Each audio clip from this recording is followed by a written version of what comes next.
Hello, everyone. This is Gilgamesh, and welcome to the Chapter 5 Isaiah episode.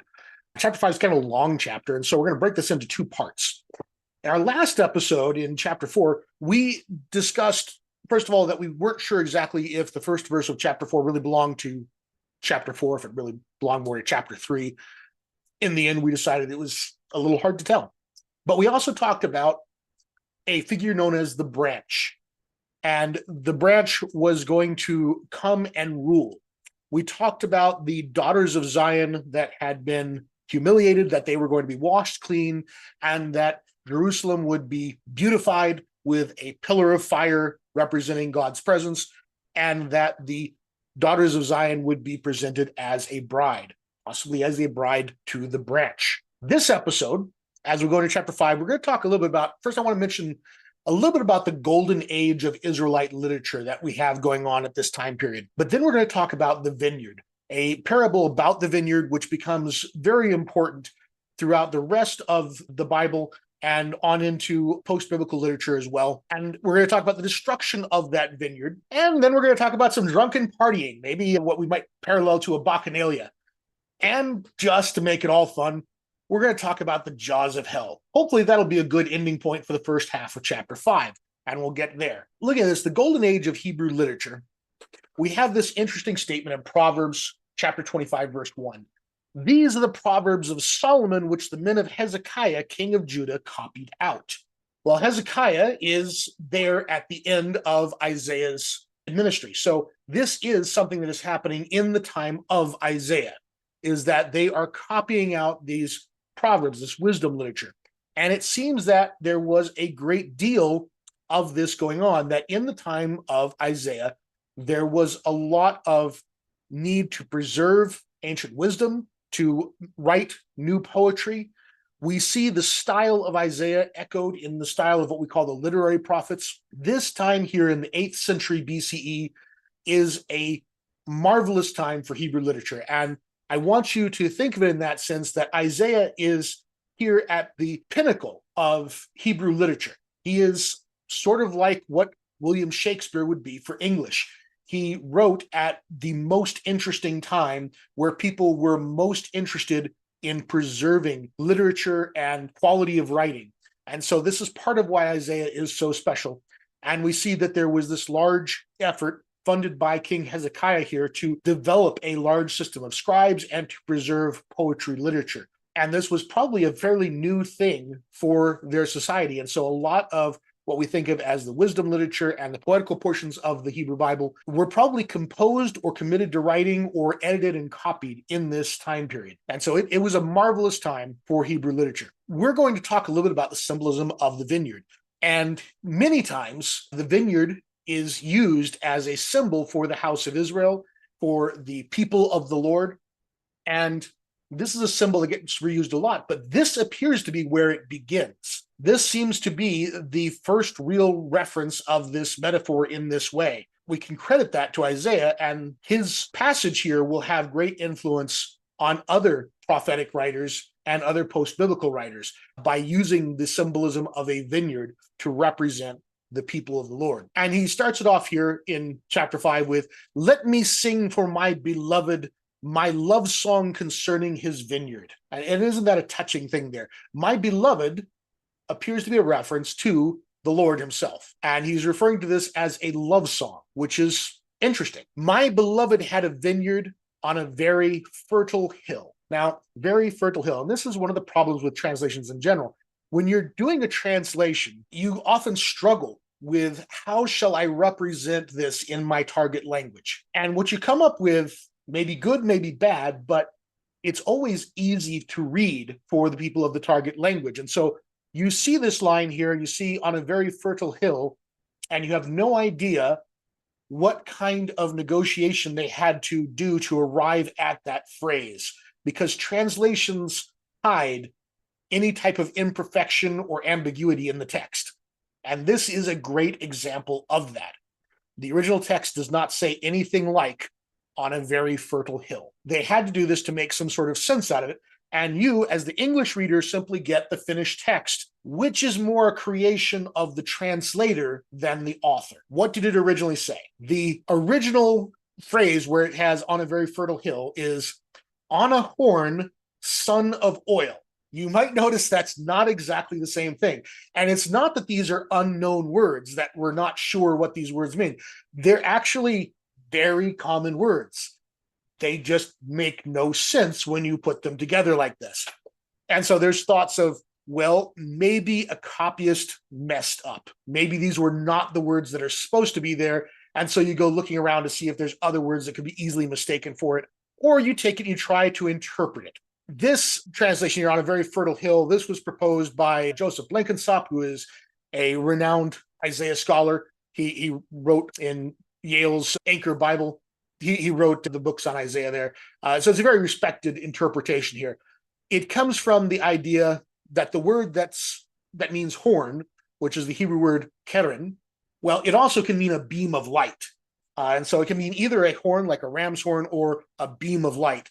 And it was actually out of this confusion that you'll see statues of Moses occasionally with horns coming out of his head, is because after he saw God, he had keren coming from his head, which probably was intended to mean beams of light, but the translators, back particularly in the Vulgate, didn't know that it could mean both things, and so they thought that after he saw God, he had horns coming from his head, which makes for some fun statuary. But this word keren means horn, or it means beam of light. Neither of those fit very well in this context here. So what they came up with is that maybe a horn could be a horn-shaped hill.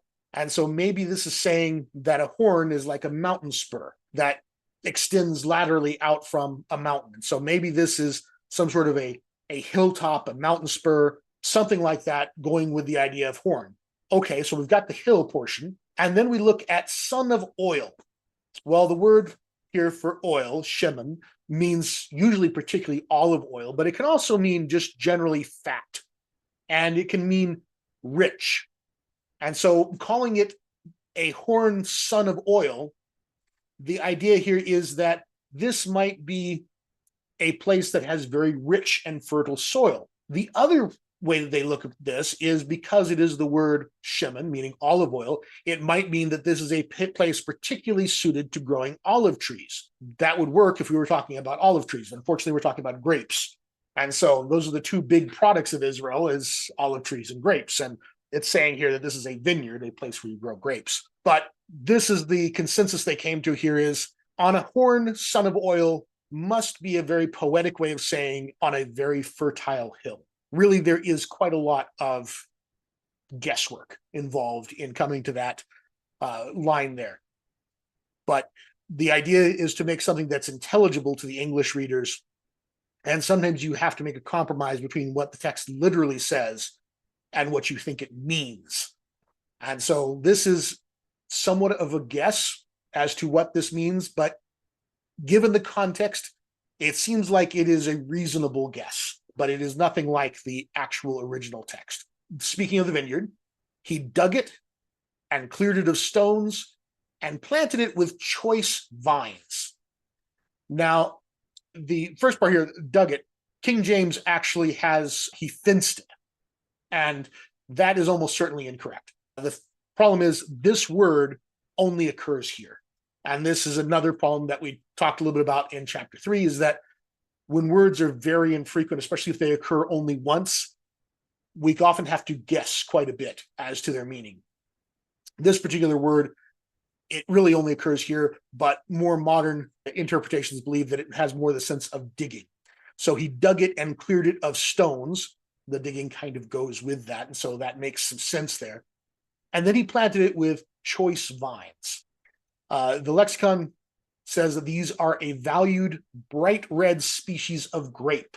The word only shows up here and over in Jeremiah 2:21, and then also as a place name in Judges 16:4, where a young lady by the name of Delilah lived. So this is a fairly rare word. It also does show up once in Genesis 49, verse 11, I believe it is, but there it's in the feminine form, whereas here it is in the masculine form. So it's still a very rare word. used a couple of times for a choice vine, and we believe it was a special species of red grapes that were highly prized. And apparently, Delilah lived in a place that produced them as well.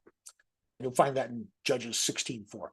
And he built a watchtower in the midst of it and hewed out a wine vat in it. So we have cleared it and gotten out the stones. We've put in these choice vines that we're going to grow. We put a watchtower. This is usually to prevent thieves or anyone who might be coming in to disturb the vineyard, to protect it. And then we're going to hew out a wine vat. Well, a wine vat is the system that consists of two reservoirs. There's an upper reservoir where the crushing or treading takes place, and then a lower reservoir that's connected by a channel to catch the wine.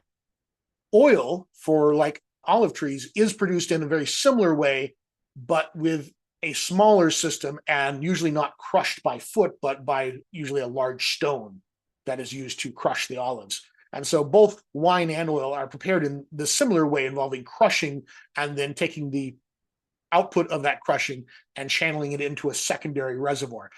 What you see here, this is a wine vat which is located in Lebanon from approximately the same time period as Isaiah. And so this is an actual archaeological site that you see over on the left, and then on the right is an artist's reconstruction of what it would have looked like when it was actually in use. And one of the things to notice here is the system of poles and roof beams that they have there, along with the dangling ropes from them. This is because it was hard work to tread a wine press, and it was definitely not something that you wanted to do alone. It was something that was done as a group, and you needed these ropes to stay upright because the grapes get apparently very slippery, and it is hard to maintain your balance as you get in there and you start treading on these grapes and crushing them down into wine. And so the ropes were there to help you stay upright as you did this. And so you get a group of people there that would work on this. And yeah, what's wine without a little perspiration in it? Fortunately, the fermenting process, the alcohol, kills anything that might wind up growing in the wine. And that's part of why wine was so prized, is because the alcohol did act as sort of a natural sterilizer there to make it much safer to drink than many other sources. And so wine was a valued commodity and one of the main things that they would produce in Israel. This is what a wine vat looks like. And he looked for it to yield grapes, but it yielded wild grapes. This word translated as wild grapes only shows up here and then again in verse 4 in the same chapter. So it shows up twice, both here in this same story. We don't know what it means, but with context, it's pretty clear it's an undesirable thing. Maybe these grapes are sour, maybe they are unripe. Hard to say what is wrong with them, but the Lord of the vineyard looked for the vineyard to produce grapes, and instead it produced these wild grapes, these sour grapes. And so we come then to the question, and now, O inhabitants of Jerusalem and men of Judah, judge between me and my vineyard. What more was there to do for my vineyard that I have not done in it? When I looked for it to yield grapes, why did it yield wild grapes? There's our second occurrence of that word. And now I will tell you what I will do to my vineyard. I will remove its hedge, and it shall be devoured. I will break down its wall, and it shall be trampled down. I will make it fallow. It shall not be pruned or hoed, and briars and thorns shall grow up. The idea here of removing its hedge, this was probably a thorn hedge that was around the vineyard to keep animals out. And so by removing its hedge, animals can then come in and eat the grapes. And so its protective hedge is going away. And then its wall, probably a very similar thing here, and it's going to be trampled down. The idea here is it's going to be trampled down by livestock who will come in to this area, probably to eat the grapes, and will trample everything down, destroying them. And he's going to make it fallow, meaning that it will be a wild or uncultivated field. Some translations translate this as waste, but that's not very accurate as what it means. It means something that hasn't really been taken care of and cultivated into a usable state. And that goes with the next thing here, that it shall not be pruned or hoed. So it's going to be left fallow to its natural state and devolve back into a wild field. And in the place of the choice grapevines, we have this statement, and briars and thorns shall grow up. Now, briars and thorns, some translations will go with something like thorns and thistles to get a little bit of alliteration there, because the Hebrew has alliteration here. And the Hebrew words are shamir v'shayit. And these two words, shamir and shayit, have a nice little bit of alliteration to them. They're used about a dozen times, and they usually appear together, but they only show up in Isaiah. Isaiah is the only person that uses these terms. We don't know exactly what plants they refer to, but it is clear that they are unwanted weeds of some type, and Isaiah probably puts them together for the use of alliteration. As they show up more times, we're going to talk more about what they might mean. It seems they have a clear symbolic meaning to him, because a lot of the ways he uses them doesn't make sense if we're just talking about weeds. And we'll get to that in some later chapters. But these thorns and thistles, these briars and thorns, these shamir and shayit, are growing up where the vineyard was. And they seem to have a symbolic meaning of some kind that's going to be developed in later chapters. But we have here, because the vineyard did not produce good crops, it's being left abandoned and destroyed. And we're going to go further here than just that. We're going to say, I will also command the clouds that they rain no rain upon it. Now, notice in my translation here, I made sure I preserved what we call a cognate accusative. They will rain no rain. A cognate accusative is where your direct object comes from the same root as your verb. We don't have many of these in English, but we have some, and some of them come to us from the Bible. Things like, I have dreamed a dream. Your direct object, dream, is from the same root as your verb, dreamed. Here, they will rain no rain upon it. And this is something that is a beloved thing in Hebrew, and they do all the time, because in Hebrew, it's very easy to do. You often have words that can act as both nouns and verbs, and they love pairing them together like that. And so, yes, he's going to command the clouds that they shall rain no rain upon it. And so the vineyard is going to be overrun by animals, the protection is going to be removed, and it's going to be left without the nourishing water that it desperately needs to grow grapes. And then he comes to the explanation of the story here, and he does so in a nice little tight chiasm here. For the vineyard of the Lord of hosts is the house of Israel, and the men of Judah are his pleasing plant. Notice here that he refers to both kingdoms. He refers both to the northern kingdom, house of Israel, and to the southern kingdom, his own particular nation, the men of Judah. And he parallels here vineyard and pleasing plant. And so this is the moral of the story, is that the vineyard isn't just any vineyard. It is the house of Israel, both kingdoms that are part of this vineyard, that are going to be left empty and fallow. And this is an idea that destruction is coming, and it's coming because the vineyard produced sour grapes. And we're going to get into a little bit of how it produced sour grapes now in the following verse. For he looked for justice, but behold bloodshed, for righteousness, but behold an outcry. Now, you cannot see it in the translation here, and this verse is very special to me, because this was one that, as a teenager, when I first read it, I actually caught the play on sound in this without needing to look at any commentary or anything like that, because it is that obvious.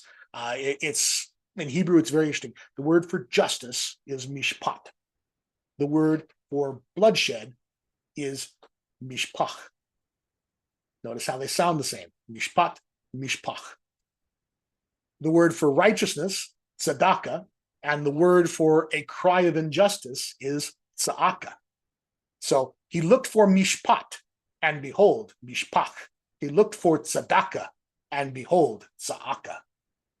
So yes, it's a very fun little play on sound that we can't bring across in translation, but it's there, and it's pretty cool. The word for bloodshed only occurs here, mishpach. The Septuagint suggests that it means a legal infringement, which would make sense since it is contrasted with justice, but tradition holds that it means particularly the shedding of blood. And so this follows the traditional understanding of the meaning of that word, but that word does occur only here. Then continuing on with why the grapes were sour, we have here this very interesting statement. Woe to those who join house to house, who add field to field until there is no more room, and you are made to dwell alone in the midst of the land. There's a lot of speculation as to what exactly Isaiah is condemning here. Obviously, he's not happy about what's going on, but what's the real problem here? Is it real estate speculation? Is it greed from the rich that are buying up all the houses? Is it that he's against urban sprawl? Is it a lack of affordable housing and a homelessness problem? It's hard to say, especially from this removed standpoint. It's very hard to say. But it seems, especially as we go further in the chapter, the context supports the idea that the very rich, the top tiers of the aristocracy, are gathering up all the resources for themselves, that they are controlling all the wealth in the hands of a few people, and that the common man is left without, in poverty and struggling to get by, while a few rich people gather up everything. And that seems to be the sense of what Isaiah is condemning here. The Lord of hosts has sworn in my hearing, surely many houses shall be desolate, large and beautiful houses without inhabitant. For 10 acres of vineyard shall yield but one bath, and a homer of seed shall yield but an ephah. Okay, so after joining all the house to house and field to field stuff, we're finding out that these beautiful houses are going to be left empty. So the rich who had all these things, they're going to lose it all. They're going to have to leave it behind. Now, the Hebrew here actually doesn't say beautiful houses.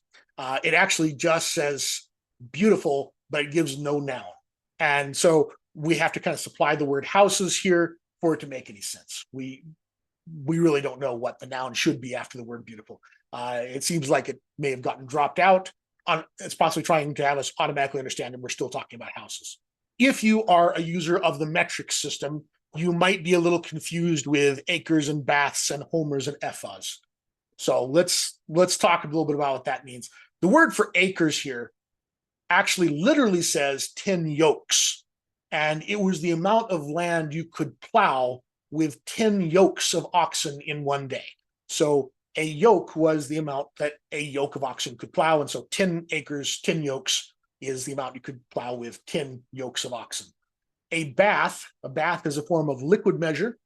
Estimates of its modern equivalent range from approximately 6 to 12 gallons, or for our metrics friends, that would be 24 to 48 liters. Let me know in the comments if I got that wrong. I was doing that in my head. Should have probably written that out beforehand. A homer is a dry measure, and the exact size of which is a little bit debated, somewhere between 10 bushels and 5 bushels. And an ephah is also a unit of dry measure, and there are 10 ephahs in a homer. If a homer is 10 bushels, then an ephah is only 1 bushel. So we're saying here that for the amount of land you could plow with 10 yokes of oxen, you will only get about 24 liters or 6 gallons of actual wine. That's not enough.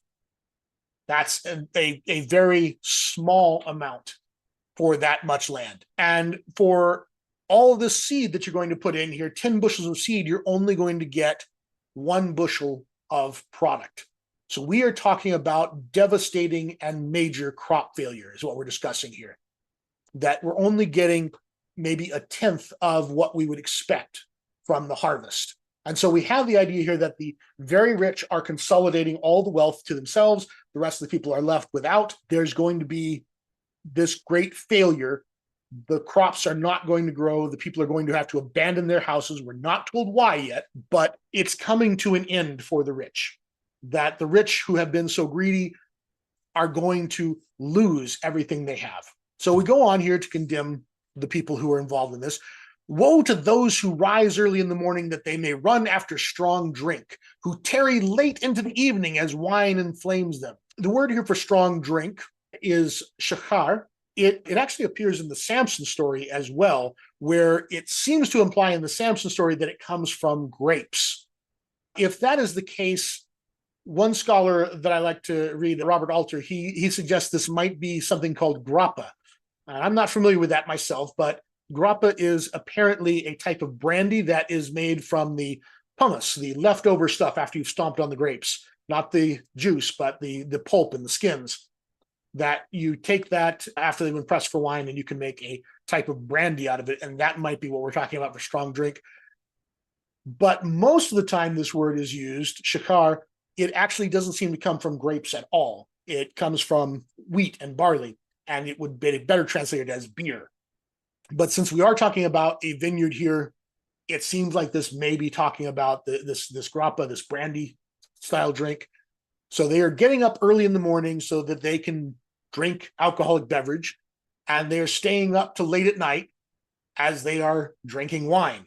And so we have the idea here that these rich people are indulging themselves on the vineyard, that they are having a great time drinking it up. And that fits with what we have next here. They have lyre and harp, tambourine and flute and wine at their feasts, but they do not regard the deeds of the Lord or see the work of his hands. So we have here this idea of a major drunken party by the super rich who have oppressed the poor, who have not provided justice, who have not provided righteousness, that there is bloodshed and cries of injustice around them, but they are having a drunken party in the vineyard from the wine that is produced. And so what is the result? Therefore, my people go into exile for lack of knowledge. Their honored men go hungry, and their multitude is parched with thirst. So we have here this interesting statement, my people will go into exile for their lack of knowledge. A lot could be read into that. Of course, the northern kingdom in Isaiah's lifetime would go into exile under the Assyrians. And about a century after Isaiah's lifetime, his own people, the kingdom of Judah, would go into exile under the Babylonians. And he's saying that this is going to happen because they lack knowledge. But he also throws in here that the honored men go hungry. So the good honored men are out hungry while these people who have bought up all the houses and lands are having this drunken party. And the multitudes, meaning the vast majority of people, are parched with thirst while these people are drinking all the wine of the vineyard. And so this uneven distribution and this hoarding by the super rich seems to be the thing that he is condemning. And so what is the result? Therefore Sheol hath enlarged her throat and opened her mouth beyond measure. Nice, interesting personification of Sheol as this mighty monster. And when we say that she's enlarged her throat, the word translated as throat here is the Hebrew word nephesh. It also can be translated as soul, but it particularly means the throat as the thing that you breathe through, and soul was associated with breath and so forth. And so the word can double for either thing. Given that it is parallel with mouth here, it seems that it is referring to the body part and not the more ethereal idea of a soul. So I think the better translation here is that Sheol or hell has enlarged her throat and opened her mouth beyond measure. Death is portrayed both in the Hebrew Bible and in Canaanite myth as voraciously swallowing up its prey. For some examples of that, you can look at Proverbs 1:12 or Habakkuk 2:5. In the Canaanite myths, death is portrayed as having a lip to the earth and a lip to the heavens and a tongue to the stars. Death describes her own appetite as follows. Behold, my appetite is the appetite of lions in the waste. If it is in very truth my desire to consume clay, clay being a reference to human beings who are but clay, then in truth by the handfuls I must eat it. Whether my seven portions is an idea of fullness or completeness, are already in the bowl, or whether Nahar has to mix the cup. Nahar is the god of the river that is responsible for ferrying victims from the land of the living to the land of the dead. Sounds a little like Charon or the river Styx, but it was much older than that. Canaanite myth, the river god was Nahar, which is a word that actually means river. Death here in Canaanite myth is seen as gobbling up people, eating them. And that is exactly how it is portrayed here in Isaiah as well, that she's enlarged her throat and opened her mouth beyond measure. Now, Sheol, which is translated as hell often, is better understood more as the realm of the dead rather than as a place of punishment. Isaiah does speak of the punishment of evildoers, including in this verse, and he speaks of them even being punished in fire, and famously in fire where the worm dies not. He uses a different term, though, one tophet, and he'll mention that in chapter 30 for this place of fiery punishment. Sheol, however, is the great equalizer. It is the realm of the dead. Everybody goes to Sheol, the righteous, the wicked, everyone. It's sometimes described as a sleepy place or like a great pit where the souls wait. Sometimes the people in the pit have a dialogue, they can speak. Sometimes it seems that they are not truly conscious. So it shifts around a bit how it's portrayed.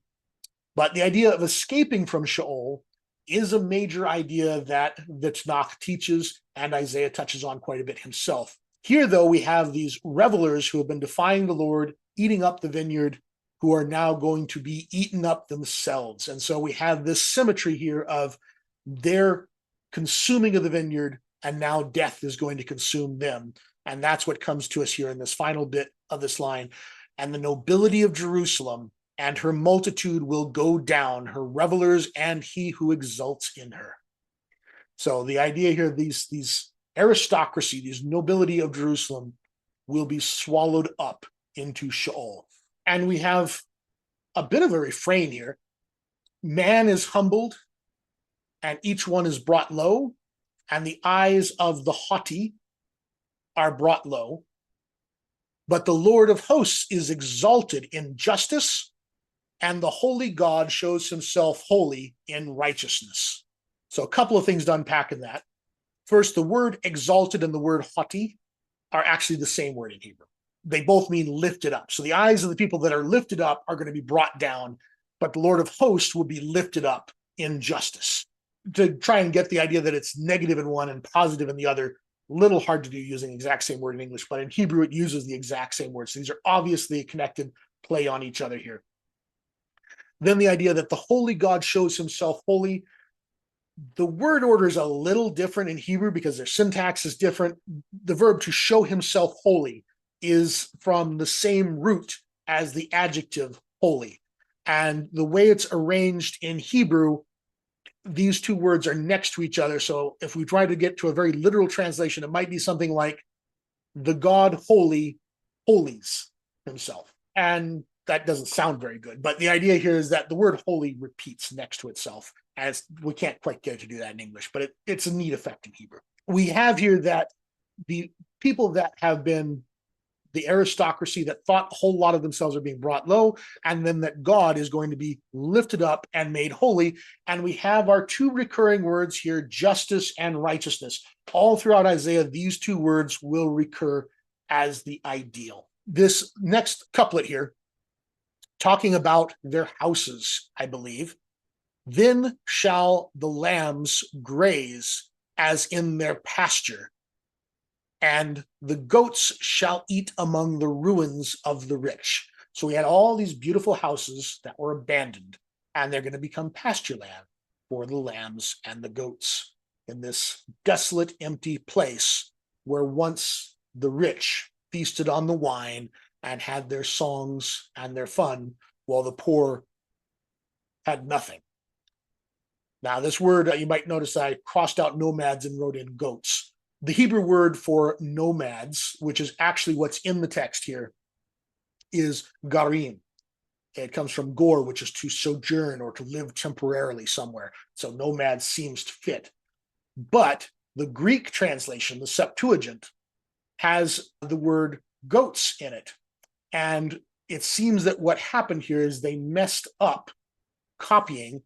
There are two letters in Hebrew. One looks like one is an R and one is a D, a resh and a dalet, and they look a lot alike. In fact, they look like that. And you can see they're very similar. And so when you're copying by hand, this is a mistake that sometimes happens. And so instead of garim, it should be gadayim, meaning goats. If you've heard the song Kad Gadya, same word. So this makes more sense for it to be goats here than nomads because it's parallel with lambs.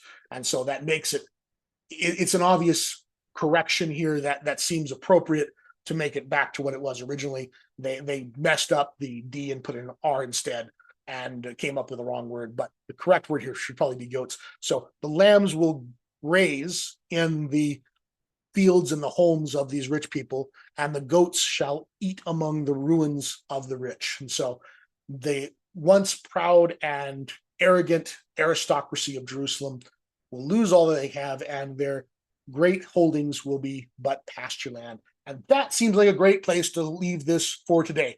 We will take the second half of chapter 5 next time. If you liked this, like and subscribe, ring the bell icon, join us over on Discord, leave a comment. If you didn't like it, leave some comments too, because that really helps the algorithm, and I appreciate you helping me out even though you didn't like it.